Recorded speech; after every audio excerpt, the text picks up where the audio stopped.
The Solo Show is brought to you by Victor Naraki Realtor, serving Disney and the greater Orlando area with celebratingflorida.com and disneyatyourdoorstep.com. Coming up on The Solo Show. I am so excited for this one. I haven't read any spoilers. I have no idea what it's about. I want to keep it that way. Same. I'm avoiding the internet on anything related to this as for the next couple of months. I got to tell you, you know what a movie music nerd I am. I heard those first couple of notes of the flute at the beginning there. Sign me up. Where am I buying tickets? Let's go. It's me, Ken the voiceover guy, sitting in the guest host chair this time, as Stan and I talk about the most anticipated movies of 2026. Now, what movie were we talking about just then? You'll have to stick around to find out. Hello, I'm Realtor Victor Naraki, and at one time I had created a search for you online for homes near Disney World. I wanted to take a moment to introduce you to my brand new website. Same name, new functionality, celebratingflorida.com. If you're still looking for property near Disney World, please take a look at the website. If it's a future wish, visit disneyatyourdoorstep.com for all my social media links. Thank you, and hopefully we will talk soon. Broadcasting from the Solo Studios, where it is so cold you could freeze your Winnebago. Here in Winnipeg, Manitoba, in the center of North America, on this little planet we call Earth, this is The Solo Show. On this edition, Stan welcomes Ken the voiceover guy to the guest host chair for a review of the most anticipated movies of 2026. We'll have some laughs and give you some previews of just some of what's coming to your favorite cinemas this movie season. So grab a tasty beverage and some popcorn and let's talk movies, Solo Show style. And now, please welcome your host. Hey Stan, did I ever tell you about my new business? I'm selling palm trees online, but everybody keeps saying it's a shady business. Here's Stan Solo.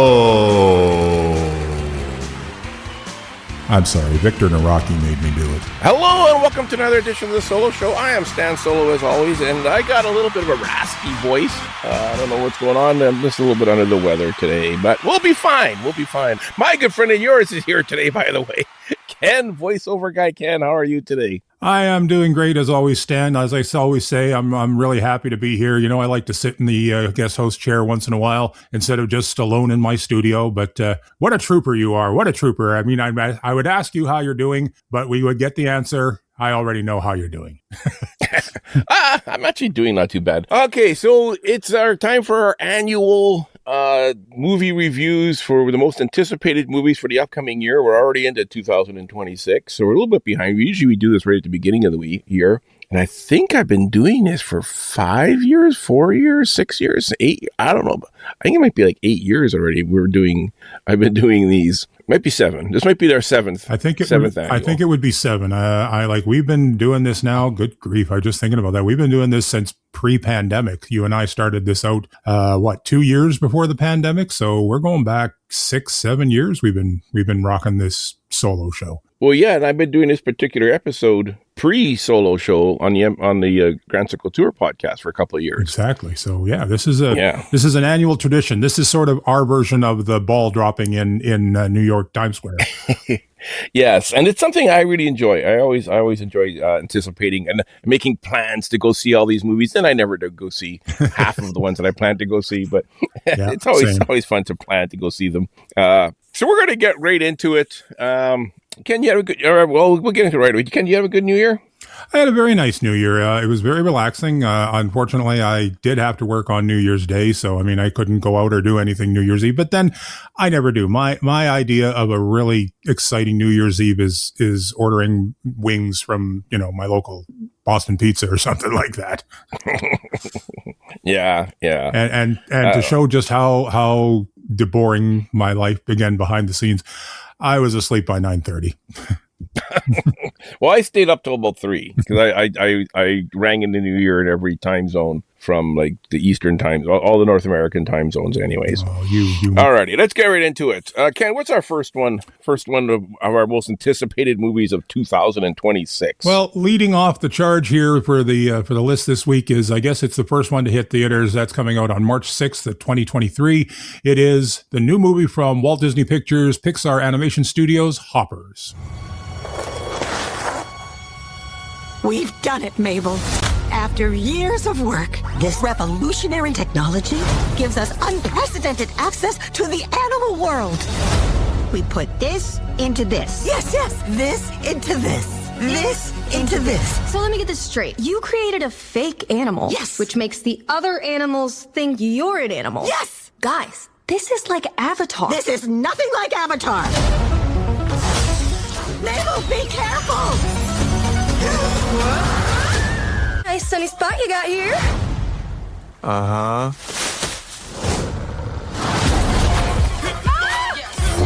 Lunchtime! Oh, no. Yay! No! Put him down! Okay. Why? Huh? What? Why what? Why would I save his life? Yeah. Yeah, why would you do that? Wait, what? But she was gonna eat you. Well, yeah, she caught me. It's pond rules. Pond rules. Wait, I'm confused. How could you be cool with that? I mean, she's gotta eat someone. So, do you still wanna? Nuh-uh. That's weird now.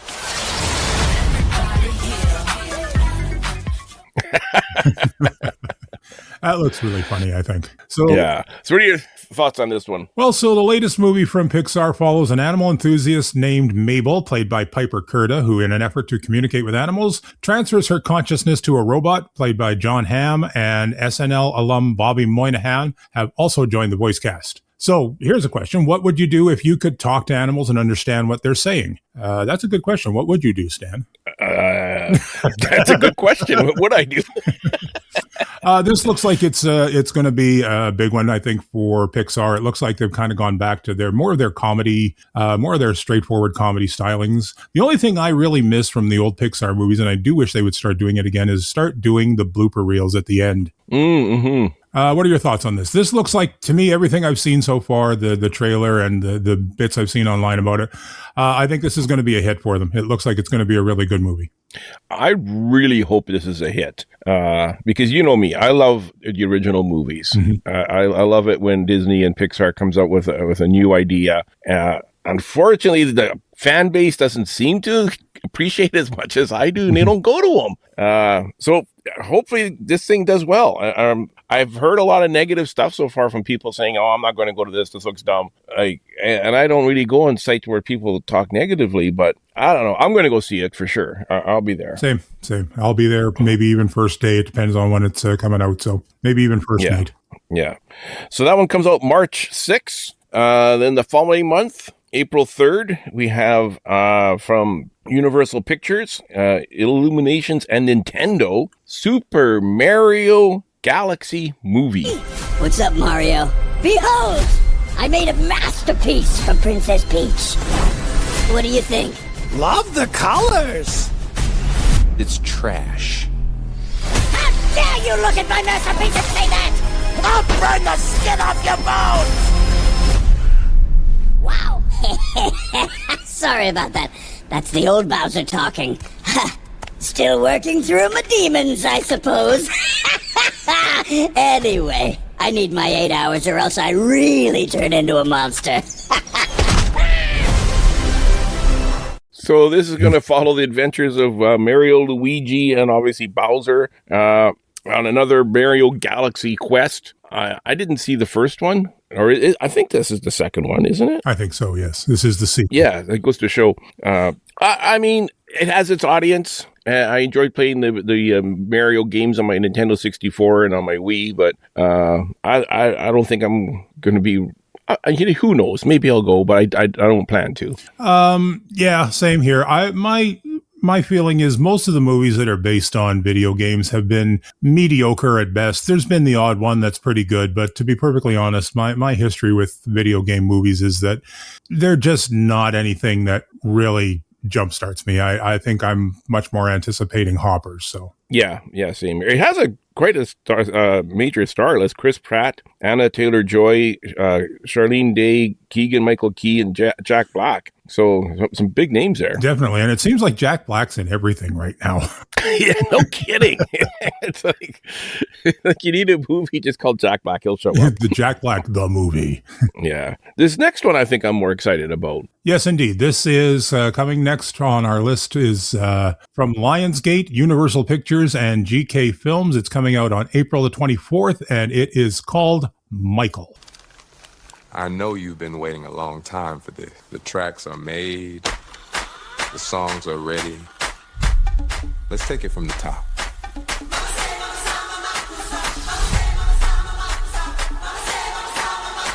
This is your story.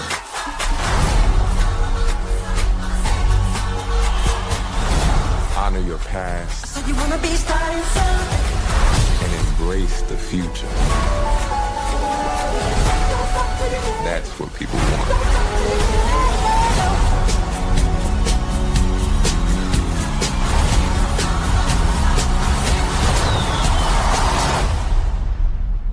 Q, can you lower the lights for me, please? Okay, but remember, in here, keep those feet still, my man.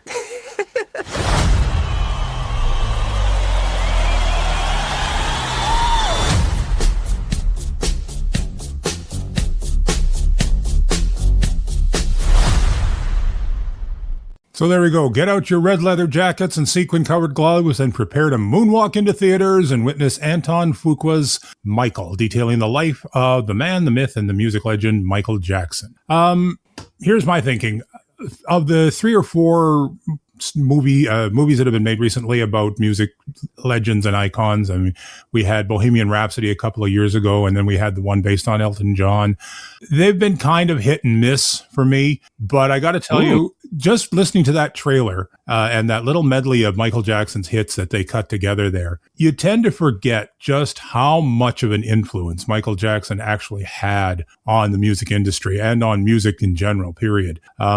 And I got to tell you, for no other reason than the soundtrack to this film, I'm kind of excited about this one. Yeah, see, I really enjoy. It's funny because I'm not a music guy, but I really enjoyed the Bohemian Rhapsody one, the Elton John one, the Bob Dylan one. Mm-hmm. There was an ABBA one that came out not too long ago that nobody went to except for myself and another friend. Yeah, I'm really looking forward to it. And I was a big Michael Jackson fan back in the day too. Same.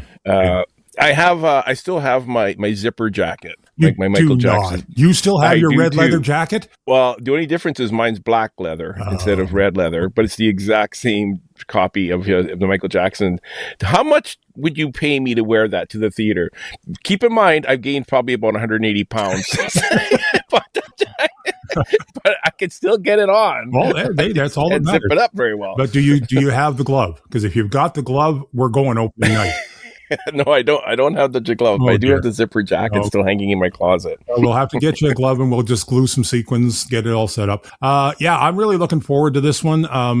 I just think this is going to be, like I say, if nothing else, it's going to be an amazing soundtrack. The little bit I've seen so far, the actor who is playing him, whose name is Jafar Jackson, looks like he's nailed it. I mean, it just looks really good, and I'm kind of looking forward to this one. So that's something, April 24th. Michael, looking forward to it. The other thing, speaking with the actors, for whatever reason, he's not listed as starring, but Snoop Dogg was in the trailer, and I can't help but see Snoop Dogg, no matter what role he's playing. I agree. Yeah, that's sometimes the bad thing about having a really well-known person do a cameo, because it's hard to separate them from their personality. Yeah.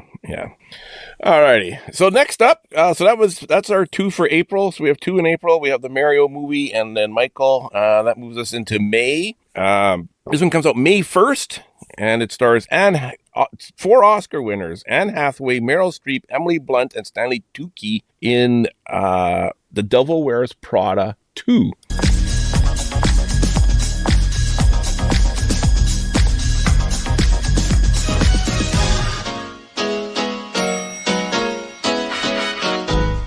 Miranda? Took you long enough?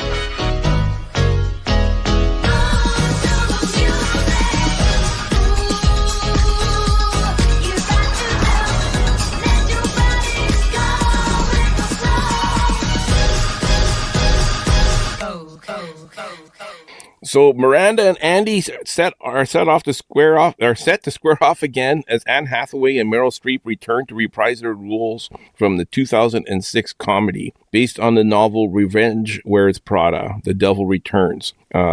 Now, I understand what I heard. Are you familiar with the original Devil Wears Prada? Seen it many times. I'm probably the one male in this small group who actually really, really likes that movie. Okay, so when I originally watched it back in 2006, I fell asleep or whatever. I lost interest immediately.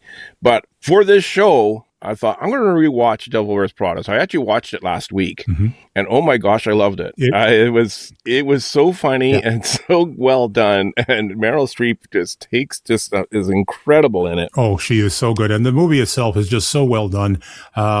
It's funny. It's really, really well acted. I pretty much liked everything about it. It's just a really good movie. And I got to say, though, it's based on the novel Revenge Wears Prada: The Devil Returns. Personally, I think it's a better title than The Devil Wears Prada 2. I think they should have used that. Well, I guess they want to keep the same, so when you buy the DVD, they're beside each other on the shelf. I don't know. But what I heard originally when they were first making this was, so The Devil Wears Prada, it's about Meryl Streep, who plays Miranda Priestley, who's supposed to be this fashion icon for the magazine. The name of the magazine escapes me. Mm-hmm. But it's the best-selling fashion magazine, and all the fashion designers kind of bow down to her because her word will make or break a collection because the magazine is so popular. Well, this is supposed to be in now today's days where magazines aren't doing so well. And I heard that was the original storyline of this movie, is that the magazine is faltering, and that's kind of like the storyline. Mm-hmm. But they don't mention that in the synopsis at all. So I don't know if that's... Have you heard anything? There's a little blurb right at the end where they basically say they're competing for advertising revenue with declining print media. Well, Miranda nears retirement. That's right. That's going to be a very interesting, at least to me anyway, part of the storyline, if that is a part of it, because print media, as we know it, like you and I grew up reading magazines of all kinds. I was never reading Vogue or anything, but I mean, you sure remember. I'll bet you remember Starlog, Monsters, Famous Monsters, Fangoria. There were some, big fan magazines back in the day.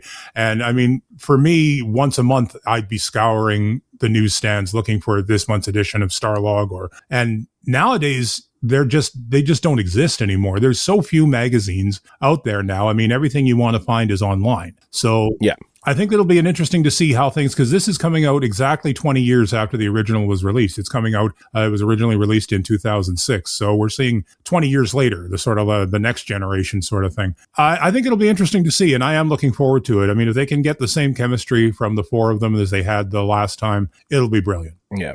Well, you and I both work in a grocery store. Mm-hmm. And the grocery store that I work in, I don't know about the one you're in, but a year ago we had 8 feet of magazine space, plus the linear up and down, right. 8 feet across. It's gone. We don't have a magazine rack anymore. Same. The grocery store I'm at is the same. The only magazines you find there's a half a dozen scattered around the checkout stands, and that's it. At the checkout stands. Yeah, exactly. I speaking of Starlog, a friend of mine gave me a bunch of Starlog magazines for my birthday, old ones he came across. Holy cow, was there a lot of reading in those magazines back then? They were so thick compared to the ones you see nowadays. They were so good. And it always surprised me, the interviews they had, and they seemed to have their finger right on the pulse of everything that was coming up. I mean, they were talking about Empire Strikes Back before anybody knew anything about it. And what's sad, that's where I first heard of it. What's really sad, there's a little side note here. Starlog magazine went out of print quite a few years back, and they had all of their back issues in storage in, I believe it was New York, and there was a fire in the warehouse. So thousands and thousands of back issues that they used to have are gone, and they'll never be able to reprint them because most of the people who worked on it have sadly passed on or are just not working in that anymore. So if you've got a bunch of issues of Starlog like Stan does, like I do, hold on to them because they are going to be worth bucks someday. I doubt it. I doubt they will. Well, but you never know. A lot to us. Yeah, real. But anyways, I got a stack of them if they wanna copy them. What's up next there, Ken? Next up is from Warner Brothers Pictures, New Line Cinema, and Atomic Monster. Great name for a company. It is the trailer from Mortal Kombat 2, coming out May 15th. Filmmaking doesn't get much bigger than this. This is the way Mortal Kombat is meant to be seen. We had to up the ante on every aspect. The fatalities. The flawless victories. The sequel is bigger in every way possible. That's what it's designed for. Fans of fun, action, adventure, and it's such a huge undertaking. You've never seen a Mortal Kombat in this massive scale. This is an epic story that we have the opportunity to tell. When I first met Carl on set, I was like, oh, here's Johnny Cage. Oh my gosh. It's showtime. Get over here! This is Mortal Kombat. This is Mortal Kombat. That's just what I was waiting for. So this is actually a sequel to the 2021 reboot of the video game. The original wasn't a huge hit with critics, but it earned enough of a following that it's now spawned this sequel with, I got to be honest, I recognize one name in this list. Carl Urban is coming on as Johnny Cage. I know Carl Urban, but the rest of them are, I'm assuming, probably very well known martial artists and that sort of thing. Again, going back to what I said earlier, movies based on video games tend to be very hit and miss. I don't have a lot of hope for this one, and frankly, this is probably one that's going to be, I'll watch it when it hits Amazon Prime or wherever it lands. Yeah. I'm kind of in the same boat. I haven't even seen the first one. I forgot that they even made the first one. Same. Until I realized they're making number 2 now. Alrighty. So this next one is the one I am most anticipating for. I am so excited for this. I can hardly wait. Ken, we got to go opening night. Yep. Whether it's a midnight or whatever. It's coming out May 22nd, directed by Jon Favreau. So you know what I'm talking about. Mandalorian and Grogu.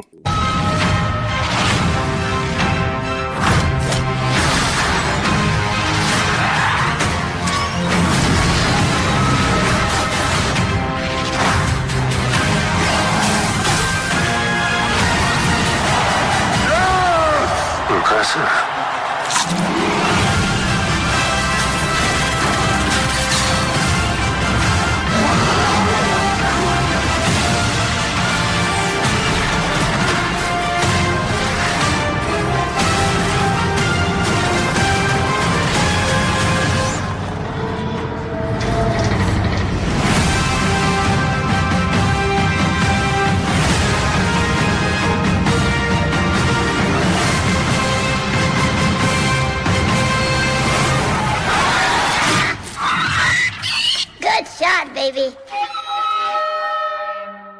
I am so excited for this one. I haven't read any spoilers. I have no idea what it's about, and I want to keep it that way. Same. I'm avoiding the internet on anything related to this as for the next couple of months. I got to tell you, you know what a movie music nerd I am. I heard those first couple of notes of the flute at the beginning there. Sign me up. Where am I buying tickets? Let's go. I'm ready. Yeah. We got to get the tickets as soon as they come out because this is going to be huge. I think this might be the movie of the year. I think so too. Of course, I'm a little bit biased. This is one of the two that I am really looking forward to, really anticipating. I mean, the others we've mentioned, I do want to see. This is one that I'm excited about, and the other one we'll get to in a moment here. But in lieu of the 4th season, this is the movie that's putting Star Wars back in the theaters for the first time since Rise of Skywalker? I think is the last movie, right? Wasn't there one after that one? In the theaters? Yeah, was Rise of Skywalker the third? Like episode 9? Episode 9. Episode 9, yes. Yeah, that's Rise of Skywalker. I thought Skywalker was the second one. I could be wrong. I think that's one, The Last Jedi. I think everybody tries to forget that one. The Last Jedi was 9? No, Last Jedi is 8. Is 8. Okay, who cares? Exactly. There was 7, 8, and 9, and 7 was the best one. Yeah, agreed. Yeah. Let's book tickets as soon as they're out. Yeah, absolutely. What's next? Up next on deck. This is one I honestly didn't even know was coming. It's coming out in June of this year from Metro-Goldwyn-Mayer, Mattel, and escape artists Masters of the Universe. Yeah, so this one's coming out June 5th. They haven't released any trailers yet for this one. No. So just I'll read you quickly here. There's a quick synopsis here because it's, I don't know, After nearly 40 years, He-Man returns to the big screen in a new adaptation of Masters of the Universe, starring Nicholas Galitzine, I hope I pronounced that right, as Prince Adam, who's been marooned on Earth since age 10 and separated from his magical sword. As a grown-up, he fulfills his destiny as He-Man and battles for the fate of his home planet, Eternia. I gotta admit, if there's no Dolph Lundgren, I don't know if I want to sign up for it. No, isn't there some kind of rule in Hollywood that if you don't use your property over a certain amount of years, you could lose it or something like that? I'm wondering if this is one of those cases where it's like we gotta use this before we lose it. I don't, or am I wrong? I don't know. There is a rule as far as owning copyright. You get X number of years. I'm not really sure exactly how long it is. I think it you can negotiate it for however many years when you buy the rights to it. But this certainly feels like something like somebody said, hey, you know what? People are back into these toys. There's a lot of nostalgia around this thing right now. Let's get this into production, rush it into production. This idea of He-Man being stranded on Earth, I'm sorry, that's not Masters of the Universe. That just doesn't do it for me. Yeah. I'm going to wait for the trailer for this one. There hasn't been a trailer released yet. I'm not a He-Man fan by any stretch of the imagination. I haven't had any of the Team He-Man toys. Nope. I never watched the cartoons. I didn't watch the original movie 40 years ago. But I'll wait for the trailer to come out and make my decision then. Agreed. There we go. So next up, I think this one is going to be on a lot of people's must-see list. Or they might say, why are they making another one? Toy Story 5. Bonnie, there's a package for you. I was standing. You were there. Two worlds colliding. And they could never tear us apart. Oh, thank you. Hi there, I'm Lilypad. Let's play.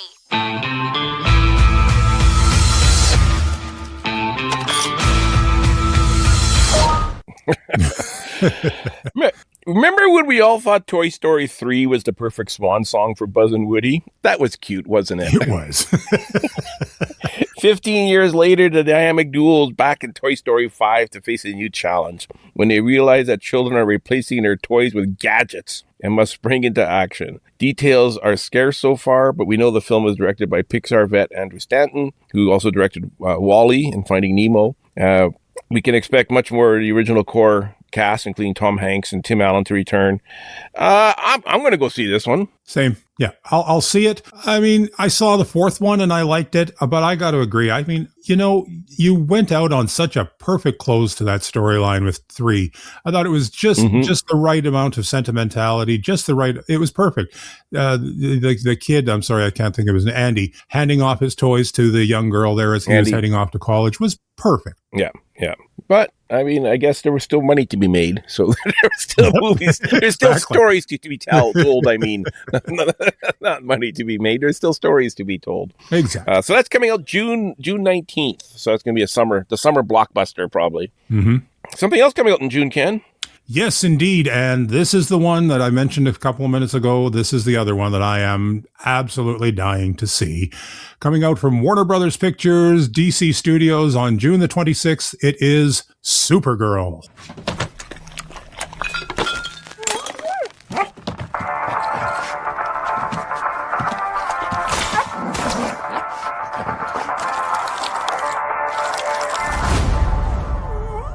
You managed to get most of it on the paper this time.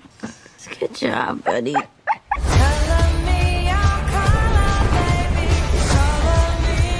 Hi, cars are out. Hereby declare the 23 will be the best year yet.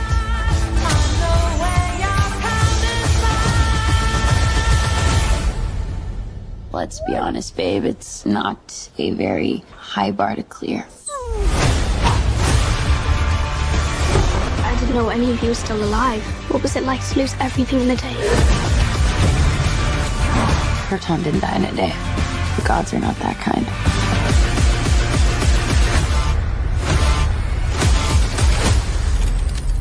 Okay, this does not look like this is gonna end well. For you guys.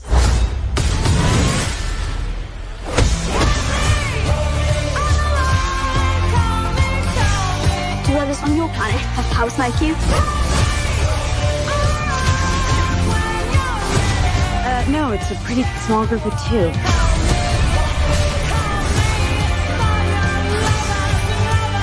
What's Superman like? He sees the good in everyone. And I see the truth.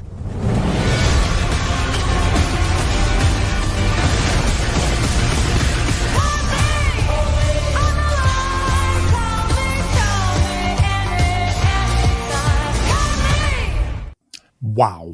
Just wow.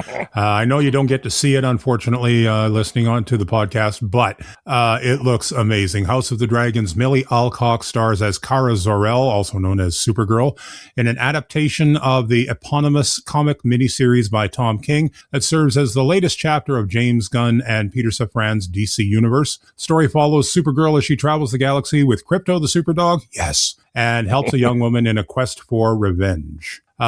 The trailer for this dropped just before Christmas, I think, just a few weeks ago. And everything I have seen online about the trailer is positive. I got to be honest. Like, I'm so surprised. Everybody is saying that Millie Alcock looks amazing as Supergirl. The storyline looks amazing. I believe it's based on a comic series called Woman of Tomorrow, Supergirl Woman of Tomorrow.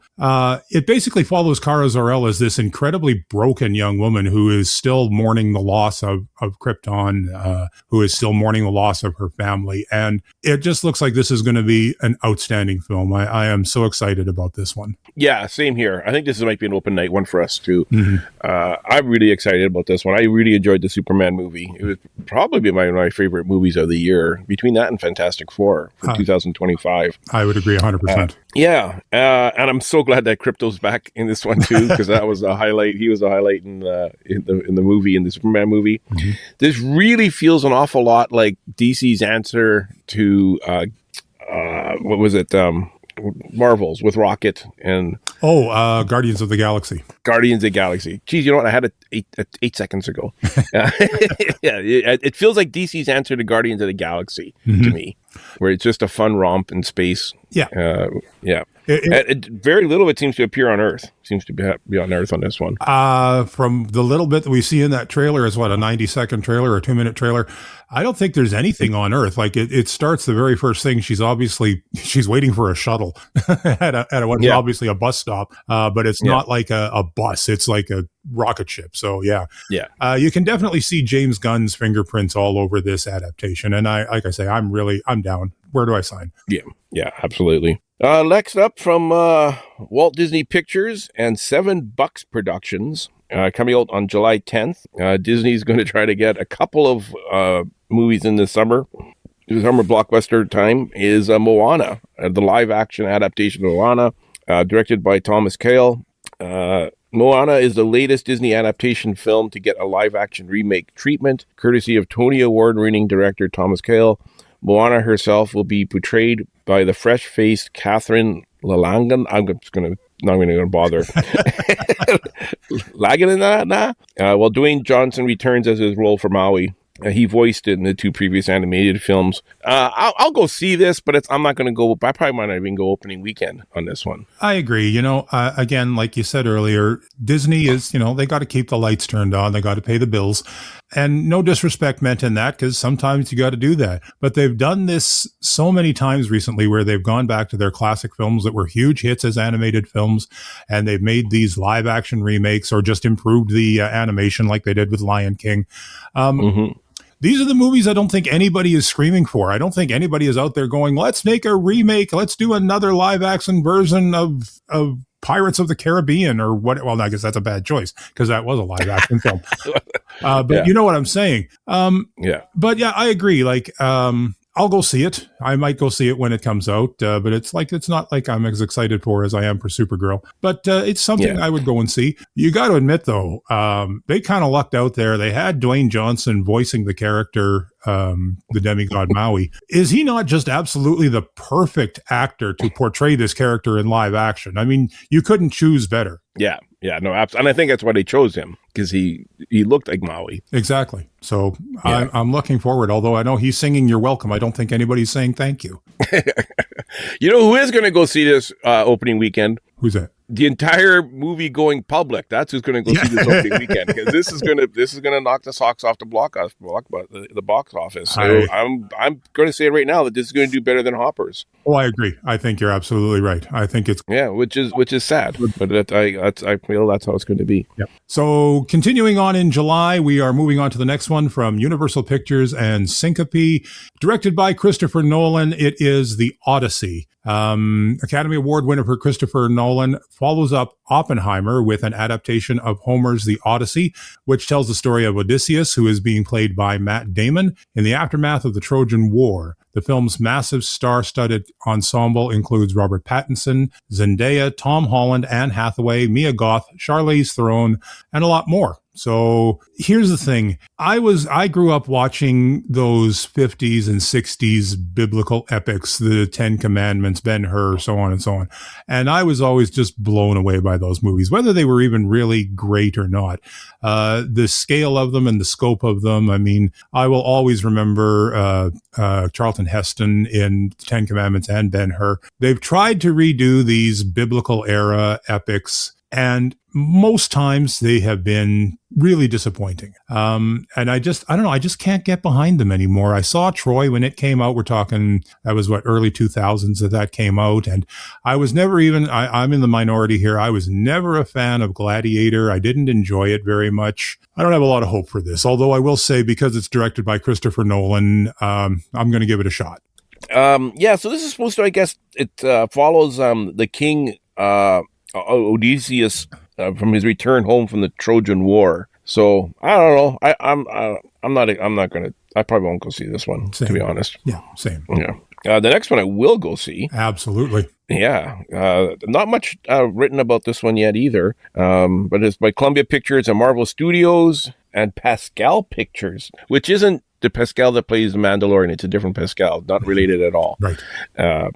Spider-Man Brand New Day, and that's going to be the final one of July, coming out the last day of July 31st.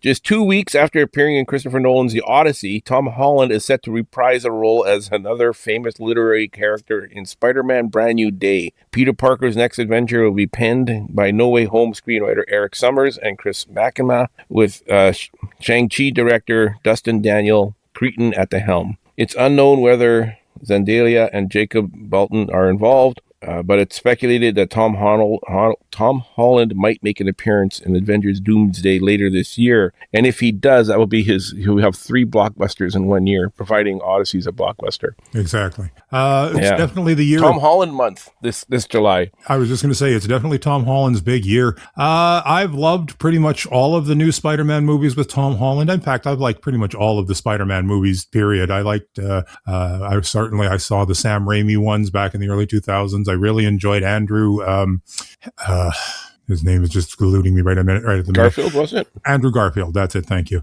In the 2 Amazing Spider-Man movies, they were terrific, and I really enjoyed Tom Holland. So, yeah, I'm excited for this one, too. This is probably going to be an opening weekend one, I think. Yeah, absolutely. Next up is the first one we've got scheduled for August. From Warner Brothers Pictures and Bad Robot Productions, it's Flowervale Street, directed by David Robert Mitchell, starring Anne Hathaway. She's having a pretty good year, too. Ewan McGregor and Maisie Stella. From director David Robert Mitchell and producer J.J. Abrams comes a new sci-fi mystery starring Anne Hathaway, Ewan McGregor. The film was originally slated to release in 2025, but it was pushed back by almost a year after Final Destination's Bloodlines took over its original date. A family in the 80s, start to notice bizarre happenings in their neighborhood. Now, my guess is they live down the street from the Poltergeist family. Actually, I think what happens in this, I haven't seen. There's no trailers. There's hardly any pictures or anything like that. But I did see a poster, and there's a dinosaur on the poster. Oh. So yeah, so we're talking 80s. We're talking 80s era. We're talking dinosaurs in a suburban neighborhood. I'm all in. Yep. This sounds like a perfect weekend popcorn turn off your brain movie. So yeah, that sounds right up my alley. Yeah, I'm excited for that one, even though I don't know anything about it or no trailers. This next one I definitely will not be going to, but it comes out in August 14th. Paw Patrol, the Dino movie. I think it's going to be a big hit. I think the kids will like to go see it. The famous pups are back for their third installment of Paw Patrol. Did not realize there was two other ones. Well, the majority of the cast is not confirmed. McKenna Grace is reprising her role as Skye, and joining her are Jennifer Hudson and Fortune Filmster, although the roles are currently undisclosed. Sure. I mean, people will go to it. Yep. They'll bring their kids. This sounds like a good kids weekend movie. I think that's probably going to do very well on its first weekend and then probably slowly fade away. Yeah. Next up. On deck next is one very highly anticipated movie. It's coming from Warner Brothers Pictures, DC Studios, and Six and Idaho Productions. It's coming out on September the 11th of 2026. It is Clayface. After making an appearance in the animated Harley Quinn and Creature Commando series, the iconic Batman villain Clayface returns to screens in his own live-action film. Now, the film has been described as a horror thriller tragedy by producers Matt Reeves and Lynn Harris. The plot and cast details have not been revealed yet, but it will be directed by James Watkins, whose experience in dark thrillers like Eden Lake and Speak No Evil should serve him well here. Now, what I've heard about this online, a couple of the websites I've been to, they're saying this one is going to be very different from any of the other superhero films. It's going to be very much a horror film. It's not going to be so much an action film, not going to be so much a mystery as the other horror hero films. It's going to be very much somebody has described it as being a body horror kind of a movie, which means to me that's just going to be gross. And I got to admit, I'm not that excited about this. Yeah, I was until you mentioned that. And when you said it was going to be something completely different, than that's what they said about that second Joker movie or the Harlequin movie or whatever it was that just came out with Lady Gaga that nobody liked. And it was different. It was different. Yeah, it was different because it wasn't very good. Yeah. So that's the only one for September. That's people are anticipating. And then for October 9th, we have a few in October, a couple. The Legend of Aang, The Last Airbender, from Paramount Pictures, Nickelodeon Movies, and Avatar Studios. The Avatar, The Last Airbender franchise welcomes its newest animated film. This is going to be an animated one. They're bringing us back to the world that fans love so much. I didn't see any of the other ones. Nope. I probably won't see this one. I got to be honest. I mean, I'm a big sci-fi fan and comics fan, as you all well know.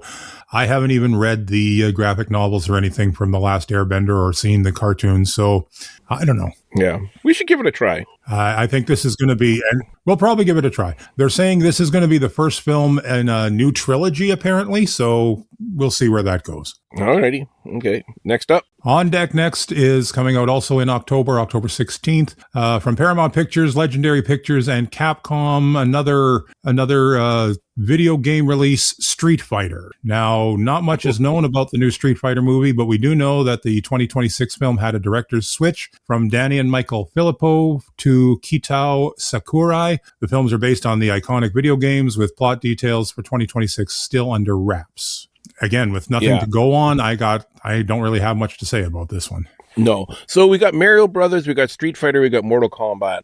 Which is going to be the biggest grossing movie of those three? I'm going to say probably the Mario Brothers movies, just because I think there's a lot more recognizability to it, and it's a little more family friendly. So I think that's going to be the big one. Yeah, I agree.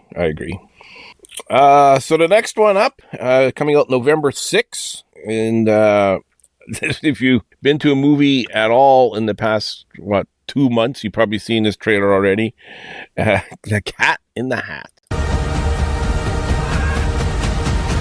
Getting the vibe that you probably shouldn't be opening this? What makes you say that? That. Do not open. Come on, that's just a suggestion. Stop. Stop it. No. Don't!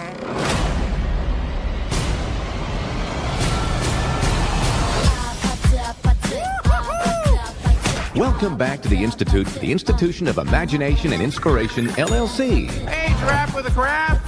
Pig in a wig. Hi, bug in a mug. Yak with a pack. Ron. I heard the cat lost 3 giraffes on his last mission. Actually, it was 5. Today is going to be the best day ever.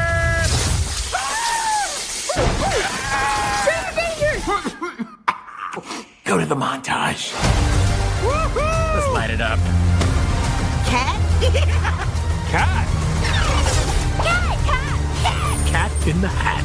You have gone too far. Did you say toot fart? I did not. I said too far. Toot fart? Too far. I heard toot fart again. So, I'm just gonna leave some things here. Okay, bye. So meet the cat in the hat you don't know.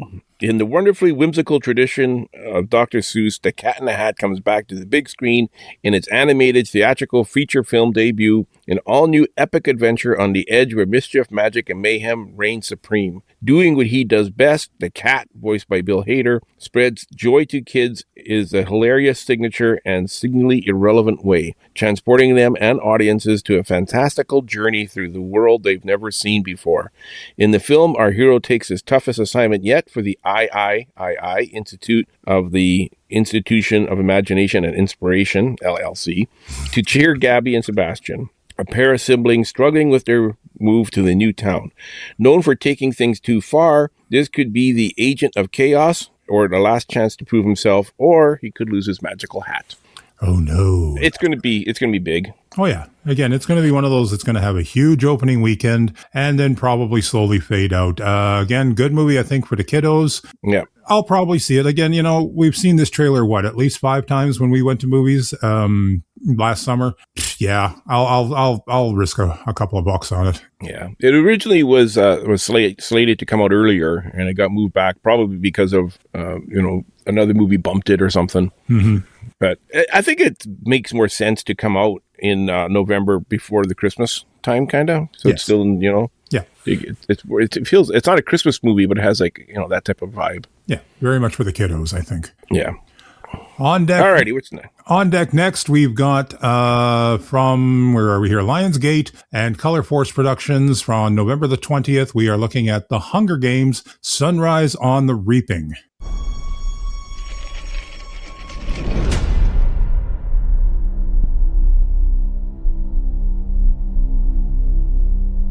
Welcome, Panem, to the glorious reaping of District 12.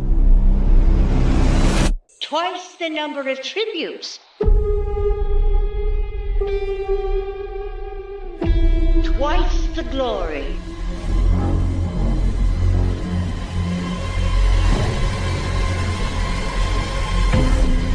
It's time for the second quarter quell.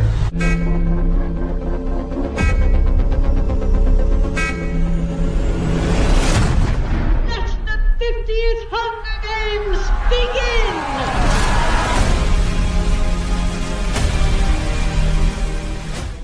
Well, 24 years before Katniss volunteered herself as tribute, Haymitch Abernathy found himself the victor of the 50th Hunger Games, making him the second victor from District 12. This film sandwiches itself between The Ballad of Songbirds and Snakes and the first Hunger Games film, centering on a younger version of the fan favorite Haymitch and his journey to victory alongside the aftermath of the murder of his family by President Snow. I'm really in the minority here. Never saw the original Hunger Games with Jennifer Lawrence. I haven't read the books, so don't really know what kind of going on there, but it looks like it might be interesting. Yeah, I've watched them. I didn't watch any of them in the theater. I watched them on streaming or what have you. And they're okay.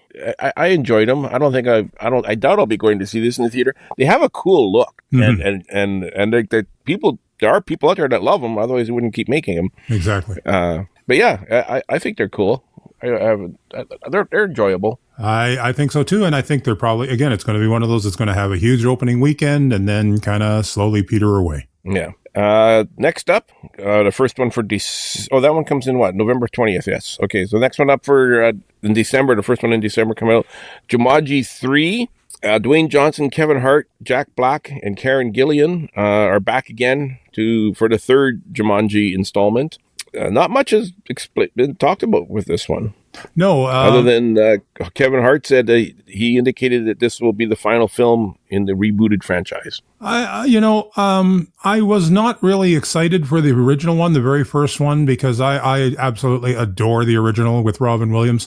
Mm-hmm. But then I saw it. I actually didn't see it in the theater. I did see it on streaming or on DVD or something like that. And I really enjoyed it. I thought it was a lot of fun. I did see the second one. It was just basically the same story, kind of rebooted again. I think this movie is going to be exactly what it promises to be. The third installment in this series. I think it's going to be probably kind of a hoot to watch. Decent action sequences, amazing CGI, I think is what we can expect. I'm kind of glad maybe though that they're going to kind of call it a quits after this trilogy and maybe reboot it again with I don't know, whoever is listed next. Maybe they'll do a CGI remake with bring Robin Williams back somehow or something.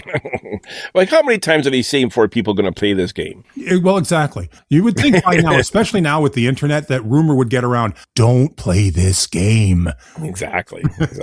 What's next? Up next, is it me? I think this one's me. Yeah. Up next is let's be honest. This is the movie I think that every comic book nerd is anticipating and has been for about 2.5 years.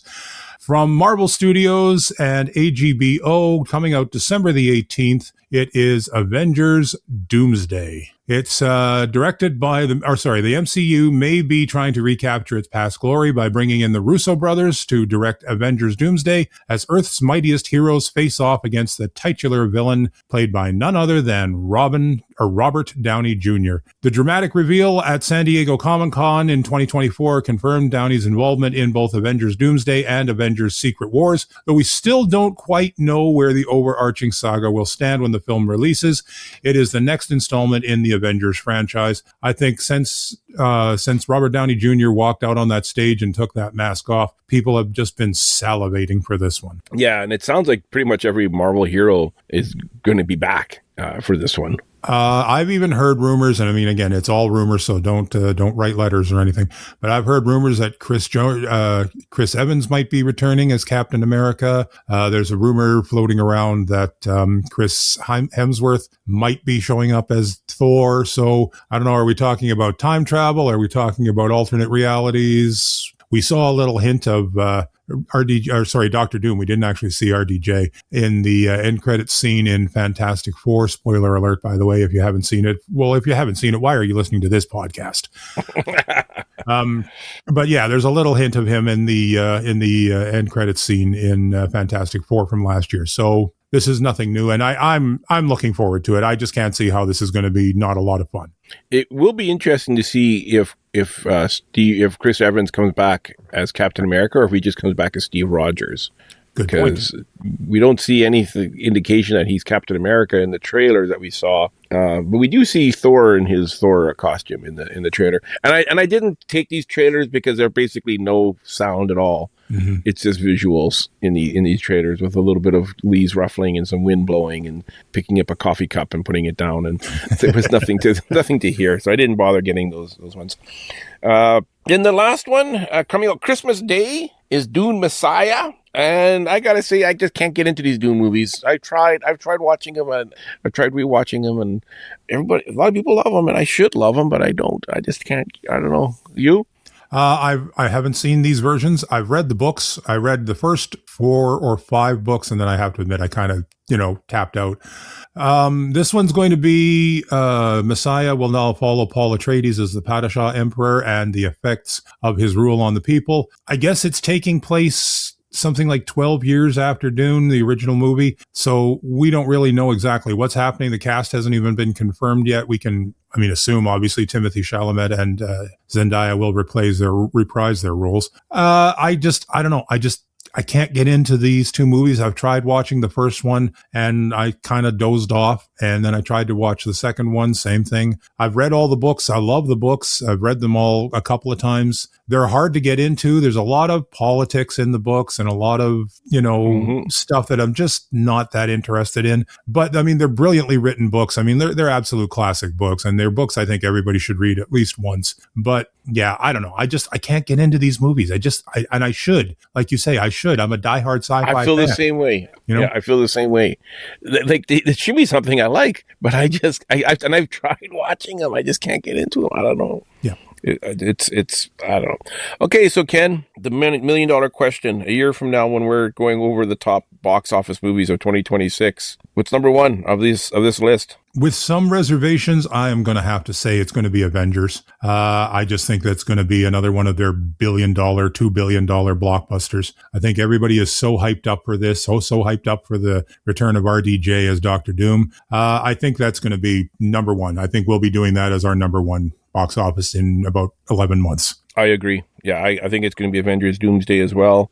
I really have high hopes for Flowerville Street. It kind of feels like it has like an E.T. vibe to it, or a Stranger Things vibe to it. Mm-hmm. I really hope that that's going to be like a surprise hit as well. I'd love to see that crack the top 10. I think that's a safe bet. I think we might see that somewhere around 10 or 9, maybe even 8. I think there's so many of these franchise movies coming out this year. I mean, there's a lot of them. I mean, we've got a new Toy Story movie, a new Avengers movie, continuing the Superman line. There's so many of them. I think, honestly, our top 10 is going to look very much like our most anticipated movies list. I think you're going to see a lot of these movies end up being in our top 10 when we do our top 20, top 26. That's right. We're doing our top 26. Yes. Yeah, we're our top 26 next year for 2026. So I'm sorry, I was just going to say Star Wars or Supergirl. Which one's going to be the higher grossing? That's a tough call. I think Supergirl is riding on some really high emotions. People are loving the new Superman franchise. I think that's going to help it a lot. The fact that Crypto is returning as well. But I mean, let's face it, everybody, Mandalorian and Grogu, come on. I mean, this is the movie. It should have been released 2 years ago. But I mean, people are dying for this one. I think it's going to be huge. I think it's going to be a toss-up between the two. But I'm just going to say, just because it's a better-known franchise, I'm going to say Mandalorian and Grogu are going to do better than Supergirl. See, I'm on the fence about that, because it feels to me like Star Wars carries an awful lot of baggage with it. True. There's an awful lot of like I don't know how come Marvel seems to get away with it, but a lot of people go, I don't know what's happening anymore in the Star Wars. I can't keep up. If we're going back and forth, there's, the people like 4, 5, 6 came out, then 1, 2, 3, then 7, 8, 9, and you got a couple of standalone films. I don't know where I am in this series. I'm not going to watch it. I don't even want to get started with it. Is how I feel, what people feel. I think you're probably right, but I do think there's a lot of good feelings towards The Mandalorian and Grogu. I think the fact that Jon Favreau is coming back to direct it, I think is he co-writing it with Dave Filoni, or is Dave Filoni writing it? I believe so, yeah. Yeah. So, and honestly, let's think about the best episodes of Mandalorian, the series. All of the best ones were written or either co-written by Dave Filoni and Jon Favreau. The ones that Jon Favreau directed are the best ones. I mean, go back to the first season. I was hooked right from the pilot, the minute I saw the very first Mandalorian, and that was directed by Jon Favreau, written by Dave Filoni. So I've got high hopes for this. And let's be honest, if you look at the Mandalorian series as a whole, you could stitch that together as one long 2.5 hour movie and it would work. You could cut some scenes here and there, and it would work as a 2.5 hour movie. So maybe this is the way Mandalorian should be presented now, just as a movie, a 2 hour, 2.25 hour movie. This is the way. This is the way. Perfect ending. All righty, Ken, it's up to you now. Take it away. If you have a brilliant idea for a future edition of The Solo Show and would like to take your turn in the guest host's chair, then drop us an email at thesoloshow01@gmail.com. Tell us about your idea for a show and we'll contact you about a date and a time for you to join us. If you would just like to keep the conversation going or have a comment about a previous show, then visit us on Facebook at The Solo Show. Don't forget to join us on YouTube, like us and subscribe to the channel, and don't forget to hit the notification bell so you'll never miss a new show. All logos, songs, music, and sounds that are made by and for Disney and its affiliates are owned by the Disney Corporation and are not, nor are they intended to be owned by the Solo Show podcast. We hope you enjoyed the show. Thanks for listening, and bye for now.